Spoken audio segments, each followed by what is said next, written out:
It's Coding World. So, hey guys, what's up? My name is Aman Joshi and I welcome back all of you in my YouTube channel Coding World. तो guys, सबसे पहले मैं आपका बहुत ज़्यादा शुक्रिया अदा करना चाहता हूँ तहे दिल से, क्योंकि गाइस आपने हमारा जो है 1500 सब्सक्राइबर्स का जो टारगेट था वो भी माइलस्टोन जो है वो कंप्लीट करवा दिया है। और साथ ही साथ आज का आपने थंबनेल देख ही लिया होगा, हम बात करने वाले हैं ऑपरेटिंग सिस्टम की। जी हाँ गाइस, ये ऑपरेटिंग सिस्टम की एक सीरीज़ हमने चला रखी है जिसमें कि हम operating system from basics to advance level आपको पढ़ा रहे होंगे।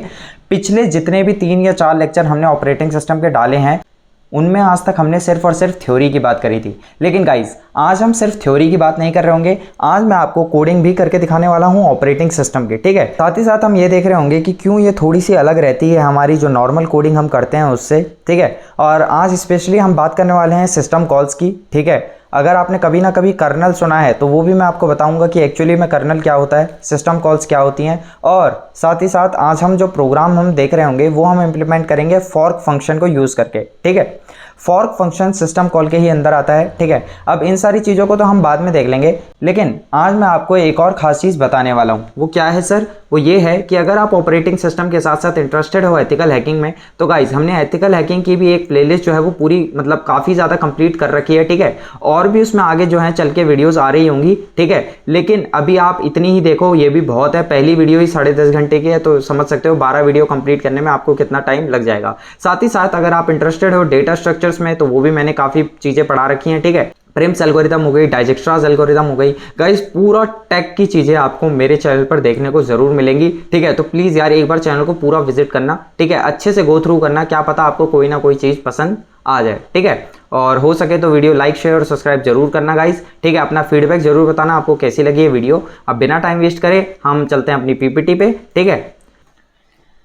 तो गाइस हर बार की तरह आप देख सकते हो हमारे चैनल की ब्रांडिंग लग रही है बहुत ज़्यादा सुंदर, और ये है हमारा लेक्चर नंबर 3। और लेक्चर नंबर 3 किसका? जी हाँ, ऑपरेटिंग सिस्टम में हम बात कर रहे होंगे। गाइस आज की जो वीडियो है वो मेनली डेडिकेटेड है कोडिंग अप्रोच पे, ठीक है। तो सबसे पहले मतलब फटाफट हम थ्योरी को कंप्लीट कर रहे होंगे, ठीक है। और थ्योरी में हम क्या बात करेंगे? थ्योरी में मैं आपको बता रहूँगा कि एक्चुअली में सिस्टम कॉल क्या होता है, साथ ही साथ कर्नल लेवल एक्चुअली में होता क्या है। आपने कभी ना कभी कर्नल लेवल कोडिंग जरूर सुना होगा, ठीक है। ये वर्ड कभी ना कभी सुना होगा, ठीक है। तो मैं आज आपको बताऊंगा कि कर्नल लेवल कोडिंग क्या होती है, और आगे चल के मैं आपको कर्नल लेवल कोडिंग के कुछ मतलब इंप्लीमेंट भी करवा रहा हूँ कोड्स, ठीक है। तो आप बने रहे हमारे साथ गाइज। उसके बाद सिस्टम कॉल के अंदर हम ये देख रहे होंगे कि फॉर्क फंक्शन क्या होता है, ठीक है, और कैसे ये काम करता है। पहले मैं इसको आपको थ्योरी में दिखाऊंगा, उसके बाद जब मैं इसका मतलब कोडिंग इंप्लीमेंट करूंगा तो आपको मतलब बैकएंड में आपका दिमाग जो है वो चल जाएगा कि एक्चुअली में ये काम क्यों हो रहा है, ठीक है। वो भी मैं आपको बता रहा हूँ। तो गाइज बिना टाइम वेस्ट करे स्टार्ट करते हैं। सबसे पहले यहाँ पर मैं अपनी हेडिंग डाल देता हूँ, ठीक है, सिस्टम कॉल्स की, सिस्टम कॉल्स की।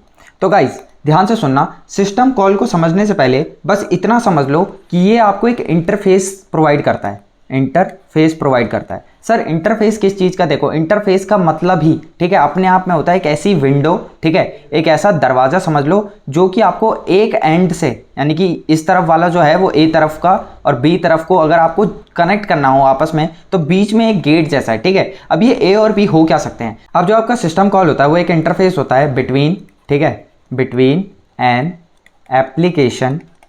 अब गाइज इतना तो आपको पता होगा एप्लीकेशन क्या होती है, ठीक है। अगर नहीं पता तो यार तो आपको ये पढ़ने की ज़रूरत है नहीं, ठीक है, बिकॉज बहुत हार्ड है ये चीज़ें, आपको समझ नहीं आएगी, ठीक है। तो ये एक ऐसा इंटरफेस है जो कि किसके बीच में है? एक एप्लीकेशन सॉफ्टवेयर के बीच में, और किसके बीच में है? आप जानते हो हम इतना मतलब पूरा पढ़ रहे हैं तो बीच में ऑपरेटिंग सिस्टम तो आना ही है, ठीक है। Between an application software and operating system. Guys ध्यान से सुनो, ऑपरेटिंग सिस्टम को नहीं पता कि आपका जो एप्लीकेशन है, यानी कि आपके मतलब लैपटॉप में कोई भी अगर ऐप है, ठीक है, वो कैसे चल रहा है, ऑपरेटिंग सिस्टम को उससे कोई मतलब नहीं है। लेकिन अगर आपको उसको रन करवाना है, उस एप्लीकेशन को रन करवाना है, तो ऑपरेटिंग सिस्टम से आपको परमिशन तो लेनी पड़ेगी, ठीक है। ऑपरेटिंग सिस्टम से आपको परमिशन तो लेनी पड़ेगी। अब ये जो परमिशन है वो कौन हेल्प करता है? यानी कि ये जो इंटरफेस क्रिएट कर रहा है दोनों के बीच में एक मीडियम जैसा जो क्रिएट कर रहा है। मेरी भाषा आपको समझ आ रही है? कैसे समझ आ रही है? बिकॉज आप मेरी लैंग्वेज जानते हो। मैं कौन सी लैंग्वेज बात कर रहा हूँ? हिंदी बात कर रहा हूँ, ठीक है, हिंदी में। तो उसी तरह सिस्टम कॉल एक इंटरफेस प्रोवाइड करता है एप्लीकेशन सॉफ्टवेयर को और एक ऑपरेटिंग सिस्टम को, ताकि वो आपस में ईजिली काम कर सके। अब ध्यान से सुनना, अब सिस्टम कॉल की मैं आपको डेफिनेशन बताता हूं। ये तो मैंने आपको बता दिया कि उसका काम क्या होता है। उसका काम होता है इंटरफेस प्रोवाइड करना।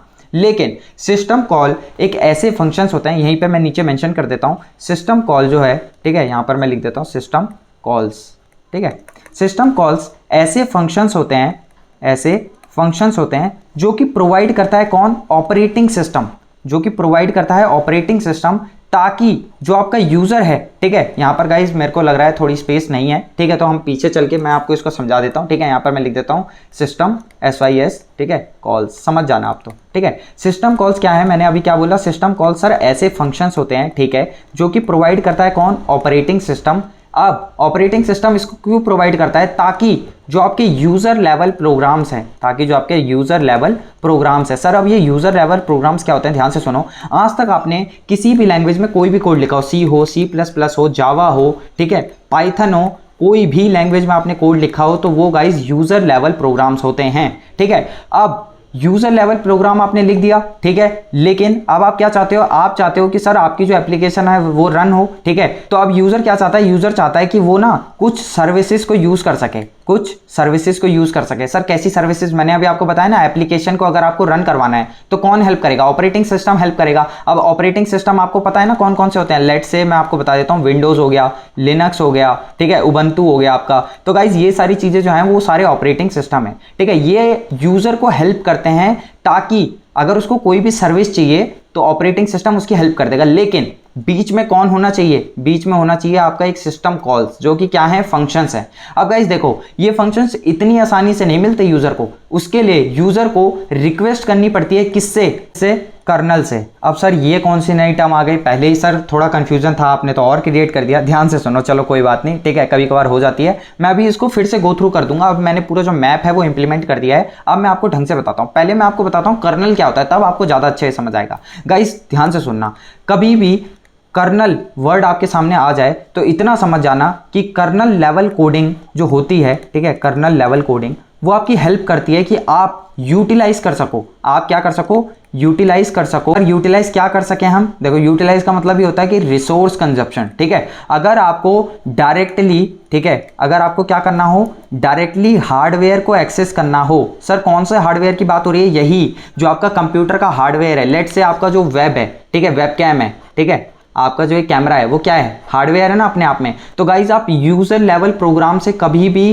कैमरा को एक्सेस नहीं कर सकते, ठीक है, कभी भी, ठीक है। तो अब आप बोल रहे होंगे सर ऐसा कैसे पॉसिबल है, हमने तो इतने सारे कोड लिखे। तो गाइज जो आप वो कोड लिख रहे हो ना, तो आप उन सर्विसेज को, यानी कि आप इस हार्डवेयर को एक्सेस करना चाहते हो ना, तो आप ऑपरेटिंग सिस्टम से रिक्वेस्ट कर रहे हो, ठीक है। ध्यान से सुनना, कभी भी आपने मतलब पाइथन के कभी प्रोग्राम लिखे होंगे तो आपने कभी ना कभी ये लिखा होगा इंपोर्ट ओएस। अगर नहीं लिखा या फिर लिखा है तो आज समझ लो, ये जो OS होता है ये कुछ नहीं गाइस, OS मतलब ऑपरेटिंग सिस्टम का एक मॉड्यूल होता है, जिसमें कि आप उससे रिक्वेस्ट कर रहे होते हो क्या? कि सर मुझे आपकी सर्विसेज को यूज करना है, सर्विसेज, ठीक है। अब ये रिक्वेस्ट किसके पास जाती है? ये रिक्वेस्ट जाती है कर्नल लेवल के पास, ठीक है। तो कर्नल लेवल कोडिंग जो है वो आपकी हेल्प करता है कि आप डायरेक्टली हार्डवेयर को एक्सेस कर पाओ, ठीक है। अब ध्यान से सुनना, मैं आपको फिर से बताता हूं सिस्टम कॉल क्या होता है। सिस्टम कॉल ऐसे फंक्शन होते हैं, ठीक है सर, ये ऐसे फंक्शन होते हैं जो कि ऑपरेटिंग सिस्टम हमको प्रोवाइड करता है, ठीक है। ऑपरेटिंग सिस्टम ने आपको फंक्शंस दे दिए, लेकिन आप उन फंक्शंस को यूज करोगे किसमें? अपने यूजर लेवल प्रोग्राम्स में, जो कि आपको समझ आते हैं। आप किस में लिखोगे? C में, C++ में, जावा में, पाइथन में, या फिर कोई भी अदर लैंग्वेजेस में, ठीक है। अब जैसे ही आप उनको फंक्शंस को अप्लाई करोगे, अब वो फंक्शंस क्या करेंगे? वो रिक्वेस्ट करेंगे किससे? कर्नल से, कि आप प्लीज अलाउ कर दो इन हार्डवेयर को जो जो हमको यूज करने हैं। एग्जांपल के तौर पे वेबकैम इसका बहुत अच्छा एग्जांपल है, ठीक है। गाइज अगर आपको अभी भी कोई डाउट है ना, तो आप मुझसे पूछ सकते हो, ठीक है। कमेंट सेक्शन में मेरे को आप मतलब मैसेज कर देना कि सर ये चीज समझ नहीं आई, सिस्टम कॉल आपको समझ नहीं आया, तो मैं आपको ढंग से फिर से एक छोटी सी स्मॉल वीडियो बना के समझा दूंगा। बट आई होप मैंने काफी अच्छे से बताया। आप एक बार फिर से पीछे जाना, ठीक है, और इसको गो थ्रू करना कि सिस्टम कॉल्स खाली एक ऐसे फंक्शंस होते हैं जो कि ऑपरेटिंग सिस्टम हमको प्रोवाइड करता है, ताकि हम अपने उनको यूज कर सके यूजर लेवल प्रोग्राम्स में। और यूजर लेवल प्रोग्राम में जैसे ही आप उस फंक्शन को लिखोगे, ठीक है, तो वो सीधा कर्नल लेवल के पास जाएगा और कर्नल लेवल बताएगा कि आप डायरेक्टली हार्डवेयर को कैसे एक्सेस करोगे, ठीक है। अगर आपको नहीं समझ आया कोई बात नहीं, जब मैं अभी इसके कोड इंप्लीमेंट कर रहा हूं ना, इसी के किसके सिस्टम कॉल्स के, तब आपको समझ आएंगी चीजें एक्चुअली में क्या होती हैं, ठीक है। अब आगे बढ़ते हैं गाइस। तो गाइस इसके बाद हम बात करते हैं फॉर्क फंक्शन की, ठीक है, फॉर्क फंक्शन की।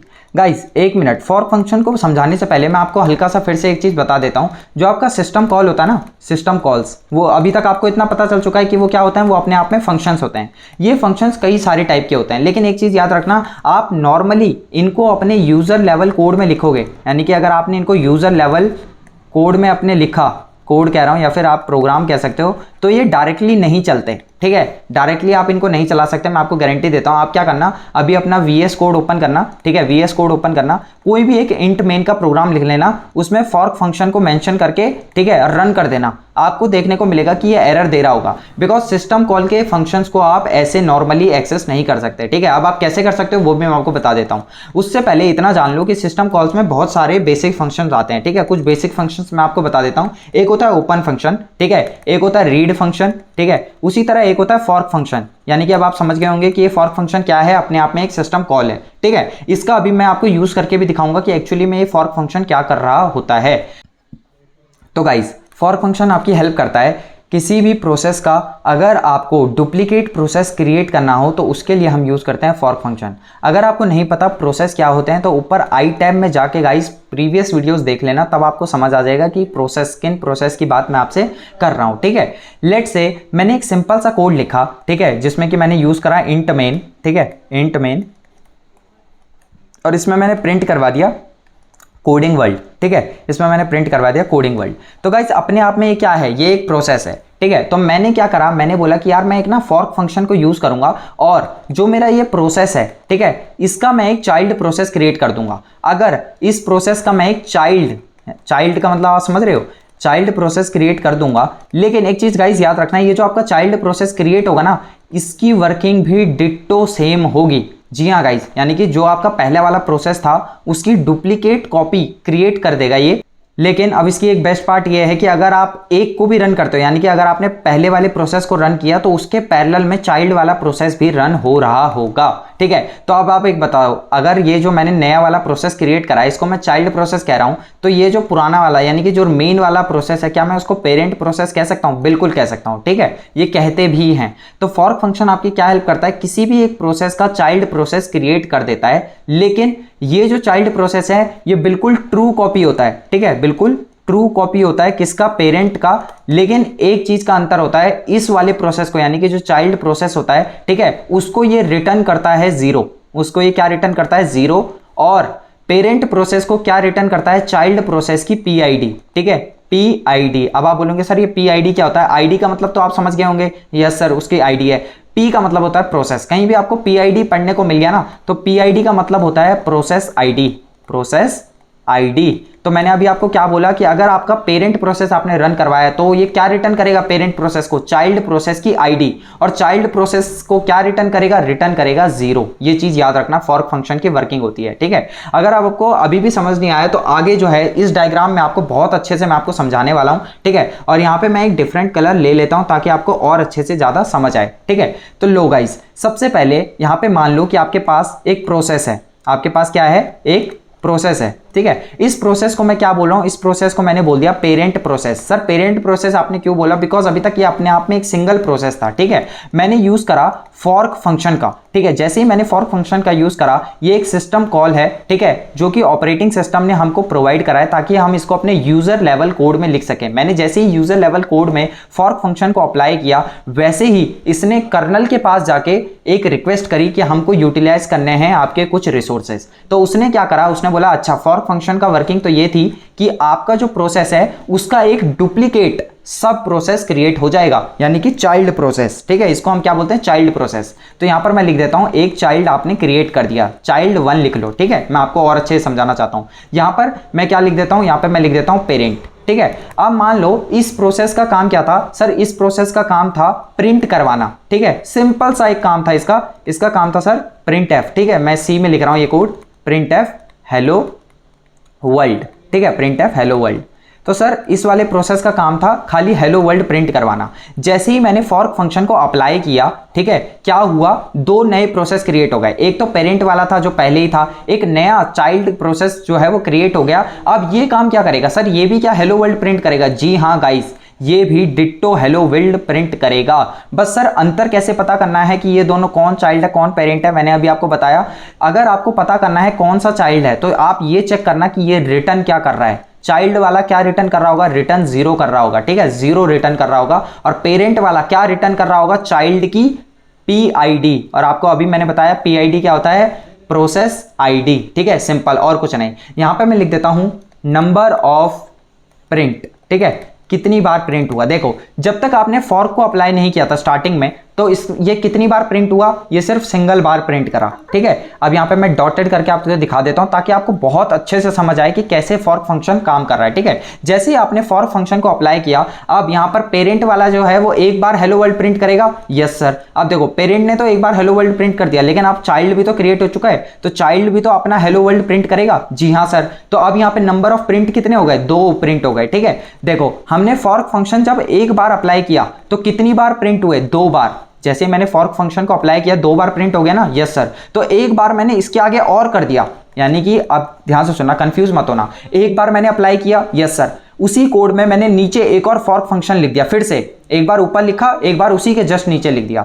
अब जैसे ही उसके नीचे लिखा तो उसने क्या करा, पेरेंट को फिर से 2 में कैटेगराइज कर दिया। ठीक है, तो अब मैं इसको खाली P लिख देता हूं, और अब यहाँ पे देखो चाइल्ड 1 जो है वो ऑलरेडी क्रिएट हो चुका है, तो मैं इसको थोड़ा सा डिफरेंशिएट करने के लिए C2 लिख देता हूं। C2 मतलब चाइल्ड 2। ठीक है, 1 तो ऑलरेडी क्रिएट हो गया ना ऊपर। ठीक है, अब चाइल्ड 1 को भी ये 2 में तोड़ देगा। सर ऐसा क्यों, बिकॉज देखो चाइल्ड 1 जो था अब वो पेरेंट से अलग हो चुका है। यस सर, यहाँ पे बीच में देखो ना डिफरेंस आ चुका है। यस सर, तो चाइल्ड जो है वो अपने आप में एक पेरेंट की तरह ट्रीट होगा जब हम उसमें फॉर्क अप्लाई करेंगे। कौन सा फॉर्क, सेकंड वाला फॉर्क। ठीक है, फर्स्ट वाले फॉर्क में तो वो खुद ही क्रिएट हुआ था, तो यहाँ पे मैं लिख देता हूँ C1। ठीक है, C1 का मतलब चाइल्ड 1। अब थोड़ा सा इसको डिफरेंशिएट करने के लिए कि इसका भी एक चाइल्ड प्रोसेस क्रिएट हो गया, यहाँ पे क्या आ जाएगा C3 मैं लिख देता हूँ। ठीक है, अब आप बोलोगे सर यहाँ पे C3 लिख दूं तो कुछ गलत है। नहीं, आप कोई सा भी नाम दे सकते हो, मैंने नाम इसलिए अलग रखा है ताकि आपको समझ आए कि अलग अलग चाइल्ड जो है वो क्रिएट हुए हैं। ठीक है, अगर मैं एक ही नाम दे दूंगा ना सबको, तो आप गारंटी के साथ जो है वो कंफ्यूज हो जाओगे। अब मेरे को एक बात बताओ, इस P का काम क्या था। सर इस P का काम तो था हेलो वर्ल्ड प्रिंट करना। ठीक है सर, अब ये बताओ C2 का काम क्या होगा। सर C2 का काम भी तो हेलो वर्ल्ड प्रिंट करना होगा, बिकॉज पेरेंट का काम क्या था, हेलो वर्ल्ड प्रिंट करना। तो ये भी पेरेंट है, ये उसका चाइल्ड है, जो कि बिल्कुल डिट्टो ट्रू कॉपी होगा उसकी। ठीक है, बस चाइल्ड माना जाएगा। ठीक है, तो यहाँ पे कितनी बार प्रिंट होगा हेलो वर्ल्ड, टोटल 1 बार, 2 बार, 3 बार, 4 बार। ठीक है, तो यहाँ पे लिख दो 4। अगर हमने फॉर्क को कितनी बार यूज किया, सेकेंड बार। ठीक है, एक बार जब हमने यूज करा तो फॉर्क ने कितनी बार प्रिंट करा, 2 बार प्रिंट किया। ठीक है, जब एक भी बार यूज नहीं करा तो 1 बार प्रिंट हुआ। जब 2 बार फॉर्क फंक्शन यूज करा तो 4 बार प्रिंट किया। उसी तरह अगर मैं इसके आगे एक और अगली लाइन में एक और बार फॉर्क लिख दूं तो क्या होगा, चलो देखो। तो क्या ये 4 मतलब 6 बार प्रिंट करेगा। देखो ना, 1 से 2, 2 से 4, 4 से 6। चलो चेक करते हैं 6 बार प्रिंट करेगा या कितनी बार, मेरे को भी नहीं पता। ठीक है, लेट्स चेक। हमें इतना रूल पता है कि ये क्या है, ये डिवाइड हो जाएंगे 2 में। ठीक है, अब हमको पता चल जाएगा कितनी बार प्रिंट होगा। देखो P वाला तो P ही रहेगा। ठीक है, अब यहाँ पे C2, C1, C3 यूज कर चुके हैं, तो कोई भी इसके अलावा आप वर्ड यूज कर लो। लेट्स से मैंने C4 यूज कर लिया। ठीक है, 2 यहाँ पे क्रिएट हो गए। अब C2 यहाँ पे मैं सिंपल लिख दूंगा, क्यों, क्योंकि ये पेरेंट है, तो पेरेंट का एक चाइल्ड भी बना। ठीक है, कौन कौन से नंबर हम यूज कर सकते हैं, C1 हमने यूज कर लिया, C3, C2, C4, C5 बचा। ठीक है, अब मैं अलग नाम गाइज इसलिए दे रहा हूं ताकि आपको समझ आए कि अलग अलग चाइल्ड जो हैं वो क्रिएट हुए हैं। बेशक वर्किंग सबकी सेम है, लेकिन मैं इनको डिफरेंशिएट कर रहा हूं कि कौन चाइल्ड है और कौन पेरेंट है। ठीक है, उसी तरह यहाँ पे C1 हुआ, यहाँ पे आप लिख लो C6, उसी तरह C3, उसी तरह आप यहाँ लिख लो C7। अब यहाँ पे आप मेरे को इतनी बार बताओ, अगर मैंने फॉर्क को 1 बार, 2 बार और 3 बार यूज करा तो कितनी बार प्रिंट होगा हेलो वर्ल्ड। 1, 2, 3, 4, 5, 6, 7, 8। ठीक है, तो यहाँ पे कितना होगा, 8 बार, ना कि कितनी बार, 6 बार। तो गाइस कंफ्यूज मत हो जाना। ठीक है, अगली बार आप इसको यूज करोगे तो हर चीज जो है वो वापस 2 में डिवाइड होते जाएंगे। अब गाइस एक चीज याद रखना, अब आपको अगर आपको जानना हो कि सर कौन सा चाइल्ड है कौन सा पेरेंट है, तो मैंने आपको उसका भी तरीका बता दिया। चाइल्ड वाला क्या रिटर्न कर रहा होगा, 0, और जो पेरेंट है वो क्या रिटर्न कर रहा होगा, चाइल्ड की PID। अब आपको कैसे पता चलेगा सर चाइल्ड की PID क्या है, देखो जो रिटर्न 0 कर रहा होगा उसको आप समझ जाना वो चाइल्ड है, और जो कोई 0 के अलावा कुछ भी नंबर रिटर्न कर रहा होगा वो आप समझ जाना क्या है, अपने आप में पेरेंट है। ठीक है, तो यहाँ पे पेरेंट कौन कौन बना, एक बार पेरेंट ये बन गया। ठीक है, अगले प्रोसेस में C2 पेरेंट बन गया। ठीक है, ये वाला पेरेंट जो है वो भी पेरेंट ही है, लेकिन यहाँ पे C2 जो है वो अब एक इंडिविजुअल अपने आप में एक पेरेंट बन चुका है। ठीक है, जैसे ही हमने तीसरी बार अप्लाई किया, 3rd टाइम। ठीक है, तो गाइज अगर आपको ये अभी भी समझ नहीं आया तो अब मैं इसको आपको कोड लिखने जा रहा हूं। ठीक है, मैंने आपको ये भी बता दिया सिस्टम कॉल क्या होती है, मैंने आपको ये भी बता दिया कर्नल क्या होता है। ठीक है, कर्नल ही है कर्नल लेवल कोडिंग जो आपकी हेल्प कर रही है। गाइज अब एक चीज और याद रखना, मैंने आपको इतना भी बता दिया कि अगर आप सिंपल प्रोग्राम में डायरेक्टली फॉर्क कमांड लिख दोगे, डायरेक्टली अगर आपने फॉर्क लिख दिया ना तो आपका एरर शो हो जाएगा। तो अब आपको क्या करना है, देखो अगर आपके पास लिनक्स है, ठीक है, अगर आपके पास लिनक्स है तो आपको कोई जरूरत नहीं है कुछ भी लिखने की। लेकिन अगर आप विंडोज में बैठे हुए हो, ठीक है, अगर आप विंडोज में हो और आपके पास VS कोड है, ठीक है, VS कोड है, अब गाइज एक चीज याद रखना, मैंने जो अपना लिनक्स डाला है वो विंडोज के अंदर ही डाला है, ठीक है। अगर आपको भी मतलब मेरी तरह ही करना है कि सर विंडोज भी चलानी है, साथ साथ मेरे को लिनक्स भी चलानी है, ठीक है, तो आपको कुछ नहीं करना, ऊपर आई टैब में जाओ, ठीक है, 19 मिनट की वीडियो है, जाके उसको देख लो, मजा आ जाएगा। विंडोज के अंदर फिर आप लिनक्स चलाओगे, ठीक है, उसमें भी मैंने VS कोड डाल रखा है। तो गाइज हम लोगों को तो कुछ नहीं करना, लेकिन जो विंडोज यूज कर रहे हैं सिंपल, ठीक है, जिनके पास लिनक्स नहीं है अभी तक, उनको क्या करना है, उनको अपने सी के प्रोग्राम में यूज करना है ये वाली फाइल #include, ठीक है। यहां पे आप यूज करोगे कौन सी, unistd.h, ठीक है। ये वाली फाइल गाइस आपको यूज करनी पड़ेगी अगर आपको फॉर्क फंक्शन का इस्तेमाल करना है। तो बाद में ये मत बोलना सर हमारा तो एरर आ रहा है, आपका क्यों कोड चल रहा है। मेरा इसलिए चल रहा है बिकॉज मैंने विंडोज के अंदर लिनक्स डाल रखा है। हम लोगों को कोई जरूरत नहीं है #include unistd यूज करने की, बिकॉज हम ऑलरेडी यूनिक्स लेवल पे काम कर रहे हैं, ठीक है। हमको इसकी जरूरत नहीं है, इस वाली फाइल की हमको जरूरत नहीं है, ठीक है। तो अब वो आपकी चॉइस है, आप जो करना चाहो, ठीक है, दोनों ही आपके लिए बेटर। मैंने आपको दोनों तरीके बता दिए हैं कैसे आप काम कर सकते हो दोनों से, ठीक है। लेकिन गाइस पहले ही बता रहा हूं ये चीजें बहुत ज्यादा आसान है, बस स्टेप बाय स्टेप चलना, स्किप मत करना वीडियो को, ठीक है। अब बिना टाइम वेस्ट करे हम चलते हैं अपने VS कोड पे और इंप्लीमेंट करते हैं अपना कौन सा वाला कोड, यही वाला कोड, ठीक है। हम इस कोड को इंप्लीमेंट करेंगे और देखेंगे हम एक बार फॉर्क फंक्शन यूज करेंगे तो कितनी बार हो रहा है। देखो इतना याद कर लो, एक बार यूज करा 2 बार प्रिंट हुआ, 2 बार यूज किया 4 बार प्रिंट हुआ, 3 बार जैसे ही फॉर्क फंक्शन यूज किया तो कितनी बार प्रिंट होगा, 8 बार। ये चीज याद रखना, ठीक है। अब बिना टाइम वेस्ट करे मैं इसको अपना VS कोड जो है वो ओपन कर लेता हूं। तो गाइज एक चीज़ ध्यान में रखना, अगर आप भी चाहते हो कि लिनक्स को इंस्टॉल करना है VS कोड में ताकि हम ऑपरेटिंग सिस्टम के जो कोड्स हैं वो इजीली रन कर सकें, तो आपको कुछ नहीं करना, यहाँ ऊपर आई टैब में चले जाना, वो वाली वीडियो देख के आ जाना, ठीक है। सबसे पहले हम यहाँ नीचे क्लिक करेंगे, ठीक है, कनेक्ट टू WSL करेंगे। इससे जो है मैं अपने लिनक्स वाले में कनेक्ट हो जाऊंगा, ठीक है। मेरा जो VS कोड है वो लिनक्स के साथ जो है कनेक्ट हो जाएगा। देखो यहाँ पे लिखा गया ना WSL उबंटू, तो अब ये मेरा कनेक्ट हो चुका है। अब बिना टाइम वेस्ट करे मैं यहाँ पे ओपन कर लेता हूँ, ठीक है। ओपन करने के बाद यहाँ मैं ओपन फोल्डर कर देता हूँ। यहाँ पे मैंने OS कोडिंग करके एक फोल्डर बना रखा है, यहाँ पे मैं ओके कर लेता हूँ, ठीक है। उसके बाद यहाँ पे मैं एक फाइल बना लूंगा। तो गाइज हमारी जो फाइल है, ठीक है, वो लर्निंग पर्पस की है, तो मैं यहाँ पे लिख देता हूँ yt1.c, ठीक है। मैं जो काम करने वाला हूँ वो हम सी के प्रोग्राम्स मतलब सी में कोडिंग करने वाले हैं, ठीक है। आप अगर किसी अदर लैंग्वेज को प्रीफर करते हो तो गाइज आप यूज़ कर सकते हो, ठीक है, मैं आपको मना नहीं करूँगा। लेकिन अगर आपको हमारे साथ साथ चलना है तो मैं यही बोलूँगा आप सी को यूज़ कर सकते हो। सी भी कोई बेकार लैंग्वेज नहीं है, ठीक है। तो सबसे पहले सर यहाँ पे क्या करना है, सबसे पहले गाइज आपको इतना तो पता होगा सी में हम क्या लिखते हैं, include stdio.h, ठीक है। अब देखो मैंने आपको बता दिया हम लोग तो भाई लिनक्स पे काम कर रहे हैं, ठीक है, तो हमको ज़रूरत नहीं है इस वाली फाइल की। कौन सी वाली फाइल, #include, ठीक है, और यहाँ पे लिखा है unistd.h। लेकिन अगर आप लिख देते हो गलती से तो भी कोई गलत नहीं है, ठीक है। अगर हम इसको हटा भी देंगे ना तो हमको कोई एरर शो नहीं होगा हम लोगों को। लेकिन अगर आपके पास ये लिनक्स नहीं है तो आपको ये फाइल इंक्लूड करनी पड़ेगी गाइस, ठीक है। अब गाइस फटाफट मैं यहाँ पे लिख देता हूँ int main, ठीक है। आई होप आपको इतना बेसिक्स तो पता ही होगा कोडिंग का, ठीक है, बिकॉज गाइस देखो ऑपरेटिंग सिस्टम की कोडिंग थोड़ी सी हार्ड होती है as compare to normal coding, ठीक है। तो आई होप आपको इतनी चीज़ें आती होंगी गाइस। सबसे पहले यहाँ पे मैं लिख देता हूँ printf, ठीक है। और printf का मतलब आपको पता होगा सर हम यहाँ पे प्रिंट करने वाले हैं, क्या प्रिंट करने वाला हूँ, लेट्स से मैं प्रिंट करने वाला हूँ कोडिंग वर्ल्ड, ठीक है। अपने चैनल का नाम तो यार गाइस थोड़ा ब्रांडिंग तो करनी चाहिए ना अपने चैनल की। गाइस अगर आपको वीडियो पसंद आ रही है तो लाइक शेयर और सब्सक्राइब करना मत भूलना, ठीक है। तो गाइज यहाँ पर मैंने लिख दिया कोडिंग वर्ल्ड, ठीक है। अब जैसे ही मैं इसको प्रिंट करवाऊंगा आप मेरे को एक बात बताओ कितनी बार प्रिंट होगा। सिंपल सी चीज़ है सर, इसमें तो कोई मतलब ऑपरेटिंग सिस्टम की कोई ज़रूरत ही नहीं है दिमाग लगाने की, सिंपल सी बात है सर, एक ही बार मतलब हमारा जो है वो कोड रन होगा। लेकिन गाइज एक चीज़ मैं आपको बता देता हूँ, अगर आप सी में कोडिंग कर रहे हो और आपने मेरी तरह लिनक्स इंस्टॉल कर दिया है तो आपको सबसे पहले ये वाली लाइन लिखनी पड़ेगी, apt install gcc, आपको ये इंस्टॉल करना पड़ेगा गाइज, ठीक है। बिकॉज मैंने तो ऑलरेडी इंस्टॉल कर रखा है और मैंने प्रीवियस वीडियो में भी आपको बता दिया था ये इंस्टॉल करने के लिए। इसको इंस्टॉल करना, ठीक है। आप जैसे ही इसको इंस्टॉल करोगे वहाँ पे वो पूछेगा यस और नो, आप वाई दबा देना और जैसे ही आप उसको कैपिटल वाई एंटर करोगे, अगर आपका एक बार में इंस्टॉल हो गया तो ठीक है। लेकिन अगर कोई उसने एरर दिखाया तो सबसे लास्ट वाली लाइन में ना वो आपको अपडेट करने के लिए कह रहा होगा, डैश फिक्स करके कमांड रन करने को बोल रहा होगा, आप वो वाली कमांड जो है वो रन कर देना, ठीक है। चलो अब सर हमको क्या करना है, हमको करना है gcc, ठीक है। उसके बाद आपको अपनी फाइल का नाम लिखना है yt1.c, ठीक है। उसके बाद -o, ठीक है। उसके बाद लिखना है yt1, ठीक है। .c मत लिखना, इस बार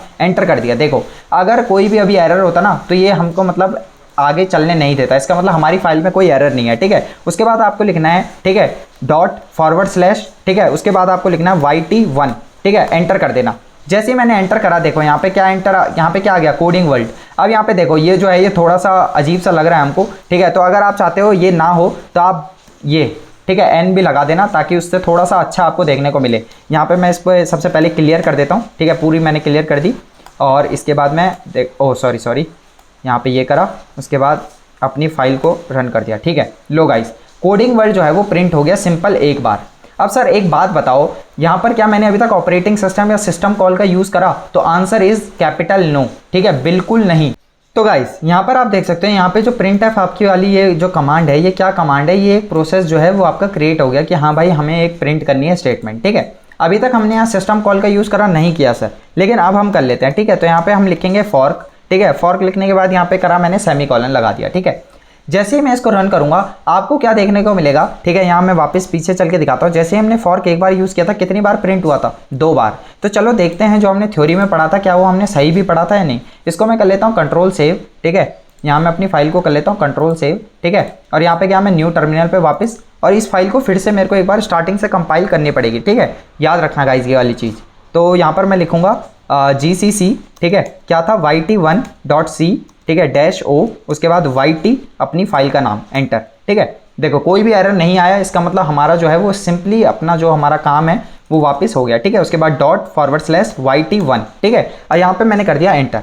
गाइस देखो बूम, ठीक है। यहाँ पे आपने पहला अपना प्रोग्राम लिख लिया सिस्टम कॉल को यूज़ करके। आपने एक सिस्टम कॉल करवाई, यानी कि आपने एक फॉर्क फंक्शन का यूज़ करा। आपने जैसे ही इसको क्रिएट करा तो एक पेरेंट, ये जो कोडिंग वर्ल्ड है ना, एक पेरेंट का है और एक चाइल्ड का है, ठीक है। उसी तरह अगर यहाँ पर आप वापस देखो, अगर मैं 2 बार यानी कि फॉर्क के नीचे एक और बार फॉर्क लिखूंगा तो कितनी बार प्रिंट होगा? 4 बार। अगर आपको यकीन नहीं आ रहा तो गाइज आप क्या करना, एंटर करना और वापस फॉर्क लिख देना, ठीक है। एक और फंक्शन मैंने यहाँ क्रिएट कर दिया। अब मैं इसे करता हूँ कट। अब आप देखना कितनी बार आपका जो है जो मतलब आपका प्रोग्राम है वो रन होता है, ठीक है। ये देखो गाइस कितनी बार रन हो गया? 4 बार रन हो गया, ठीक है। अब आपको समझ आ रहा होगा कि हमने जो अभी जस्ट अभी थ्योरी में पढ़ा वही काम हो रहा है गाइस। मैंने आपको मतलब बैकएंड का प्रोसेस बताया कि बैकएंड में क्या हो रहा था, ठीक है। अब देखो जैसे ही मैं तीसरी बार लगाऊंगा ना, 4 की जगह सीधा 8 होगा, ना कि 6, ठीक है। इस चीज में कंफ्यूज हो जाते हैं बच्चे बहुत सारे, ठीक है। मैं यहाँ पे लिख के आपको दिखा भी देता हूँ, ठीक है। तो गाइज अब आप समझ जाना कि कैसे एक्चुअली में आपका फॉर्क फंक्शन जो है वो काम कर रहा होता है, ठीक है। यहाँ न्यू टर्मिनल पे गए, वापस से आपको ना अपनी फाइल को कंपाइल करना पड़ेगा, याद रखना, ठीक है। ये मैंने करा एंटर। लो गाइस यहाँ पे गिनो, 1 बार, 2 बार, 3 बार, 4 बार, 5, 6, 7, 8, ठीक है। गाइस अब आपको समझ आ गया होगा कि कैसे आपका जो है ये सारे काम हो रहे होते हैं। अब गाइस अगर आप थोड़ा सा इसको और एडवांस करना चाहते हो ना, अभी आप इतना समझ गए होंगे कि अभी तक हमने जो ये थ्योरी में मतलब मैंने आपको बैकएंड में चीज़ दिखाई वही काम हो रहा है, ठीक है। लेकिन अगर आप इसको थोड़ा सा और अच्छा सा मतलब लुकिंग बनाना चाहते हो तो गाइस इतना तो चलो हमने काम देख लिया। सर अभी तक आप मतलब ना हमको एक चीज़ बता रहे थे कि सर अगर आपको चाइल्ड और पेरेंट में अंतर समझना हो तो कैसे समझेंगे सर, कैसे समझेंगे? मतलब आप बोल रहे थे रिटर्न 0 आएगा, कुछ ऐसा वैसा। अब मैं आपको बताता हूँ क्या मैं एक्चुअली में बात कर रहा था। देखो मैंने एक प्रोसेस क्रिएट करा, यस सर, हेलो वर्ल्ड नाम से आपने एक प्रोसेस क्रिएट करा। इसमें मैंने क्या करा, मैंने एक पेरेंट बनाया और एक चाइल्ड बनाया, ठीक है। चाइल्ड क्या रिटर्न करेगा? चाइल्ड रिटर्न करेगा सर 0, ठीक है। अब मेरे को ये देखना भी है क्या मेरा चाइल्ड सच में क्रिएट हो भी रहा है या खाली पेरेंट को वो 2 बार मतलब कॉपी पेस्ट कर दे रहा है, ठीक है। वो मैं चेक करके आपको दिखाऊंगा। पेरेंट क्या रिटर्न करेगा? पेरेंट रिटर्न करेगा चाइल्ड की PID। PID का मतलब क्या होता है? प्रोसेस ID, ठीक है। ये चीज़ें गाइज मतलब आपसे पूछी जाती हैं, ठीक है, किसमें, वाइवा में, तो ये चीज़ें ध्यान रखना, ठीक है। देखो मैंने अपने वो नीचे के 2 फॉर्क वाली लाइन हटा दी। यहाँ पे गाइज आप ना एक लाइन लिखना मेरी तरह सेम, आप लिखना PID_T, ठीक है। सर ये क्या है इसको मैं आपको बाद में समझाऊंगा, बस इतना समझ लो कि ये आपका प्रोसेस ID को निकालने के लिए आपकी हेल्प करता है, ठीक है। यहाँ पे मैंने एक वेरिएबल बना दिया P नाम से। सर P नाम से क्यों बनाए? कुछ और नाम से बना सकते हैं, बिल्कुल बना सकते हैं, लेकिन गाइज ये वाला नाम जो है आप वो सेम रखोगे, ठीक है। यहाँ पे आप जो नाम आपका दिल करे वो रखना। मैंने P नाम से बस इसलिए बनाया है ताकि मैं आपको बता सकूं कि P का मतलब यहाँ पे पेरेंट है, ठीक है। पहला प्रोसेस क्या होता है? हमेशा पेरेंट ही तो होता है, ठीक है, जो फर्स्ट वाला होता है, तो उसको मैंने P से रखा है। लेट से यहाँ पे मैंने P लिख दिया। उसके बाद अब मैं चेक करना चाहता हूँ कि मेरी पेरेंट ने क्या रिटर्न करी ID और मेरा चाइल्ड क्या रिटर्न करता है ID, ठीक है। मैंने आपको बताया ना फॉर क्या करेगा? 0 रिटर्न करवाएगा। तो यहाँ पे आप लिख देना कॉमा और यहाँ पे एंटर करवा देना P। लेकिन गाइस एक चीज़ और याद रखना, यहाँ पर आप C में प्रोग्राम कर रहे हो तो आपको %D लगाना ज़रूरी है, ठीक है। ये चीज़ें बहुत बंदे भूल जाते हैं, ठीक है। सर %N क्यों लगा रहे हैं? ये \N क्यों लगा रहे हैं? ये खाली आपका न्यू लाइन कैरेक्टर है, ये नई लाइन में चीज़ें प्रिंट कर देता है, ठीक है। यहाँ पे मैं कर देता हूँ कंट्रोल सेव, बीच में डाल देता हूँ थोड़ा सा गैप।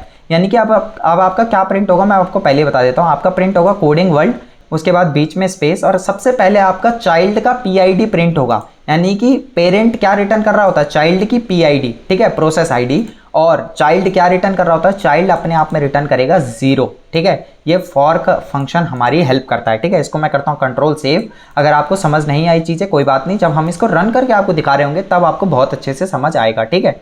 अब गाइज ये वाली लाइनें जो है वो ऑटोमेटिकली मैं कैसे ले आ रहा हूँ, मैं एरो का यूज़ कर रहा हूँ, ठीक है, ऊपर और नीचे वाले एरो का। यहाँ पे मैंने एंटर करा, देखो इसका मतलब हमारे कोड में कोई भी प्रॉब्लम नहीं है, इसलिए मतलब डायरेक्टली बिना किसी उसके नेक्स्ट लाइन में आ गया। चलो अब यहाँ पे करता हूँ एंटर। चलो गाइज ये देखो अब आपको काफ़ी अच्छे से चीज़ें समझ आ रही होंगी। देखो सबसे पहले क्या प्रिंट हुआ, कोडिंग वर्ल्ड बीच में स्पेस 6568। ये 6568 है क्या सर, ये आपका 6568 चाइल्ड की पीआईडी है, जो कि किसने रिटर्न करी है, पेरेंट ने। यानी कि पहले कौन रन हुआ होगा, पहले रन हुआ होगा पेरेंट वाला, ये कौन रन हुआ, पी वाला। उसके बाद कौन रन हुआ, चाइल्ड वाला। सर कैसे पता, यहाँ देखो कोडिंग वर्ल्ड और क्या आ गया, 0। मैंने आपको क्या बोला था, चाइल्ड क्या रिटर्न करता है, 0। फॉर्क फंक्शन हमारी हेल्प करता है, जो कि क्या है, अपने आप में एक सिस्टम कॉल है, ठीक है। अब गाइज अब आप इतना समझ गए होंगे, ठीक है, क्या है कैसे चीज़ें चल रही हैं, ठीक है। अगर आपको अब थोड़ा सा और मज़े लेने हैं ना, तो आप ये लिखो, ठीक है, और यहाँ पे करो एंटर, ठीक है। उसके बाद टर्मिनल पे गए, ठीक है, ये करो एंटर। देखो अब आपको थोड़ा सा और मतलब इंटरेस्टिंग चीज़ देखने को मिलेगी। सर ये क्या हुआ, अब गाइज देखो यहाँ पर हुआ क्या है, ध्यान से देखना। अब आपको थोड़ा सा कंफ्यूज हो गए होंगे, मैं मानता हूँ। यहाँ पर देखो 4 बार प्रिंट हुआ, ठीक है सर, लेकिन सर 4 बार में 2 बार पेरेंट क्यों आए, ध्यान से देखना। जब आपने 4 बार मतलब 2 बार फॉर्क यूज़ करा, तो यहाँ पर कितने देखो कितने मतलब एट द एंड कितने बार प्रिंट होना था, सर 4 बार प्रिंट होना था। यहाँ पर पेरेंट कितने हैं, पेरेंट यहाँ सर 2 हैं, तो आपको दिख रहा है 2 वाली स्टेटमेंट बिल्कुल सेम है, और 2 जो हैं वो चाइल्ड हैं नीचे के, ठीक है। तो आपके यहाँ पर 0 प्रिंट हुआ है। उसी तरह अगर मैं एक और फॉर्क लगा दूंगा तो आप समझ सकते हो कितने पेरेंट बन जाएंगे, 4 पेरेंट बन जाएंगे। और कितने चाइल्ड बन जाएंगे उनके, 4 पेरेंट के कितने चाइल्ड होंगे, 4 चाइल्ड होंगे, ठीक है। अगर आपको नहीं समझ आ रहा, लो देखो, ये देखो। अब यहाँ पर अब आप बोलोगे सर ये ऊपर नीचे क्यों रखा है, देखो ऊपर नीचे हो जाता है, ठीक है, लेकिन आप ये नोटिस करो 1 2 3 4 चाइल्ड कितने हो गए, 4, ठीक है। और यहाँ पर पेरेंट कितने बने, 4, ठीक है। टोटल कितने हो गए, 4 + 4 8, ये टोटल पूरे कितने हो गए, 8 हो गए, ठीक है। गाइस आई होप आपको आज की वीडियो अच्छी लगी होगी, ठीक है। आज हम सिर्फ बेसिक्स आपको बताना चाह रहे थे कि सिस्टम कॉल्स की कोडिंग कैसी होती है, ठीक है, कैसे हम ऑपरेटिंग सिस्टम की कोडिंग करते हैं, ठीक है। ये सी से थोड़ी सी अलग होती है, लेकिन एक जो मतलब बेस लैंग्वेज है वो तो सेम ही रहती है, ठीक है। तो हम यूज़ कर रहे हैं सी लैंग्वेज का, आप किसी भी अदर लैंग्वेज को भी यूज़ कर सकते हो, not a big deal guys, ठीक है। आज के लिए इतना ही। आई होप आपको काफ़ी अच्छी तरीके से कंसेप्ट समझ आया होगा। अगर कहीं भी कोई दिक्कत है तो प्लीज़ यार आप हमें कमेंट डाउन कर सकते हो, आप हमें रीच आउट कर सकते हो, ठीक है। आई होप आपको वीडियो बहुत ज़्यादा पसंद आई होगी। कोई भी आपके डाउट हैं बता देना, पूछ लेना, ठीक है। बाकी आप डिस्क्रिप्शन बॉक्स चेक करना बिल्कुल मत भूलना, ठीक है, वहाँ पे आपको काफ़ी अच्छे रिसोर्सेज मिल जाएंगे। साथ ही साथ गाइज हमारे इंस्टाग्राम पे भी यार गाइज थोड़ा फॉलो करो यार। यूट्यूब पे तो चलो बहुत अच्छे आप वो दिखा रहे हो, पावर दिखा रहे हो, लेकिन साथ साथ थोड़ा इंस्टाग्राम पे भी हमको फॉलो करो गाइज। वो हमारा ऑफिशियल मतलब इंस्टाग्राम हैंडल है, ठीक है। वहाँ आपको सारी मतलब इससे रिलेटेड चीज़ें ही देखने को मिलेगी, और कुछ ऐसी रिलेटेड चीज़ें भी देखने को मिलेगी जो थोड़ी सी हटके हैं। साथ ही साथ गाइज मैं एथिकल हैकिंग वालों के लिए ये कहना चाहता हूँ, जो एथिकल हैकिंग के लिए वेट कर रहे हैं मेरी वीडियोस का, इन्फॉर्मेशन गैदरिंग की पार्ट 3 बहुत जल्द आने वाली है गाइज। एक्चुअली मैं ना आजकल थोड़ा सा बिजी था, जिसकी वजह से मैं मतलब नहीं कर पा रहा था, इन चीज़ों पे ध्यान नहीं लगा पा रहा था, ठीक है। लेकिन अब वापस ट्रैक पे आ चुके हैं, ठीक है, और आपके लिए जो वीडियो है वो जल्द ही आ रही होंगी। लेकिन गाइज एक चीज़ याद रखना, जितनी मेहनत मैं आपके लिए कर रहा हूँ गाइज, उतना ही सपोर्ट आपको भी अपने एंड से दिखाना है। तो प्लीज़ यार वीडियो को लाइक करना मत भूलना, बहुत ज़्यादा मेहनत लगती है ये वीडियोस बनाने में, ठीक है, एडिटिंग करने में, सारे प्रोसेस को कंप्लीट करने में, और आखिरी में आपके पास डिलीवर करने में, ठीक है गाइज। और आपकी कोई भी क्वायरी हो तो आप हमसे पूछ सकते हो। आज के लिए बस इतना ही, ओके बाय।